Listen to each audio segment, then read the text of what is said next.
Hello mga kamaestro. So, ang isang dahilan kung bakit ang ating laptop minsan ay nag-on pero wala namang lumalabas o naka-black screen ay dahil dito sa ating tinatawag na RAM. So, ang una mo lang gagawin kung sakaling ganun, buksan mo sa likod at tanggalin mo lang ito. Ayan. So, ganyan lang naman kadali. Then, ayan. Itong kulay gold na ito ay gagawin mo lang dyan ay linisin mo lang yan ng malinis na basahan or ang ginagawa namin ay yung eraser. Burahan mo lang yan. So, ganyan yung kadali. After 5 minutes, balik mo lang yan. Ayan. Madali lang naman ibalik ito. Ganyan lang. Okay? Ang tandaan nyo pala, meron palang ngipin ito. Ayan.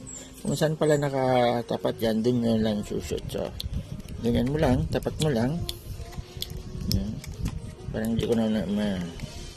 Ayan. Then, diinan mo lang.